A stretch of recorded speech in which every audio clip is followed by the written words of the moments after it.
Alors, dans les locaux ici, c'est là. Dans les locaux. Cinquième. Nos locaux ici, Oui. cinquième. Cinquième. D'accord. Donc un événement d'importance pour... C'est un événement majeur pour la communauté, pour l'association, hein, puisque on espère que le produit de la vente nous permettra de réaliser un dixième du chiffre d'affaires annuel. Et ce dixième du chiffre d'affaires annuel va nous permettre d'avoir les moyens d'aborder l'hiver avec la possibilité d'accueillir d'autres compagnons, des personnes. Voilà, parce que nous avons besoin de reconstituer notre trésorerie. Nous avons un problème de trésorerie. Donc il faut que cette vente soit réussie pour qu'on la reconstitue et qu'on puisse voir sereinement l'arrivée l'hiver prochain. D'accord. C'est quoi dans votre esprit une vente réussie? Ah, c'est joliment dit. C'est l'équivalent d'un mois de fonctionnement. En général, une grande vente annuelle, chez nous, c'est un mois de fonctionnement. Donc l'idéal, c'est d'arriver à ce qu'on arrive à gagner en un mois pour pouvoir reconstituer la trésorerie dont parlait mon président tout à l'heure. C'est ça. C'est un mois de fonctionnement, voilà, une petite réserve qu'on puisse avoir parce que les mois d'hiver sont plus difficiles comme partout. Les charges augmentent et les recettes diminuent. Donc c'est vraiment l'occasion, ce rendez-vous printanier annuel, historique. Si on réalise moins de 40 000 euros, on sera déçu. Oui, d'accord. Et au-dessus, ça sera le même. Là, on est dans l'espace réservé aux meubles. On s'aperçoit que vous avez quand même des pièces de grande qualité, donc ça vous laisse présager d'un exercice plutôt réussi. Ouais, tout à fait. Vous êtes confiant? Là, on est confiant.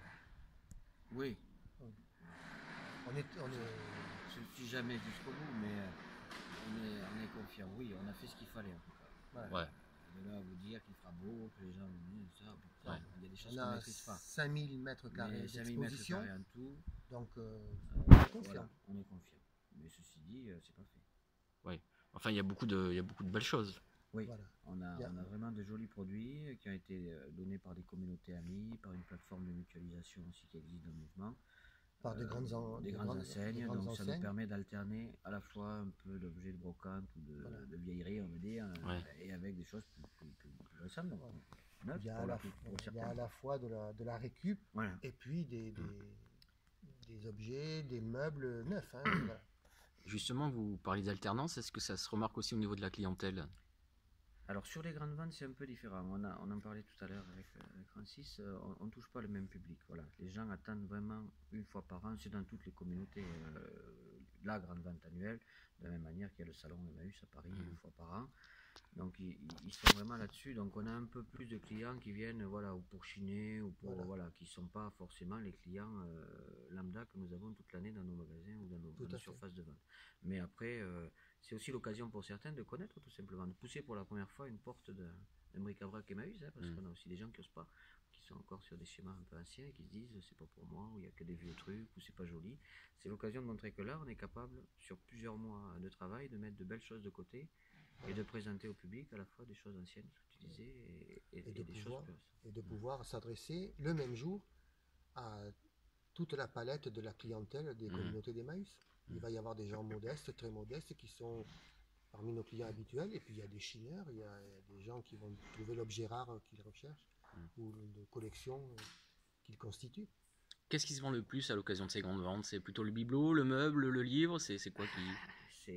Alors généralement le meuble représente plus de volume parce que forcément plus cher, mais après on vend tout. C'est-à-dire qu'il y a des choses qu'on ne vendrait pas, mais vraiment pas toute l'année. Tu es bien placé pour le dire, notamment au bouquin, où ce jour-là, vu le nombre de passages et de clients, ça se vend.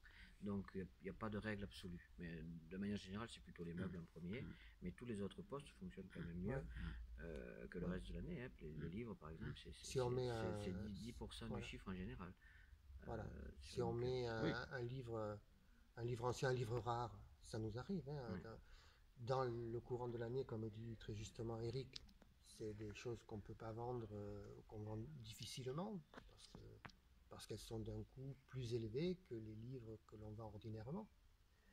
Il y a des livres, des éditions rares dédicacées par l'auteur, il y a des choses très très rares, et qui ce jour-là partent alors à toute vitesse parce que c'est l'occasion ce jour-là de rencontrer des chineurs, comme on disait, et des gens qui sont des bibliophiles et qui savent qu'ils vont trouver quelque chose d'intéressant ici.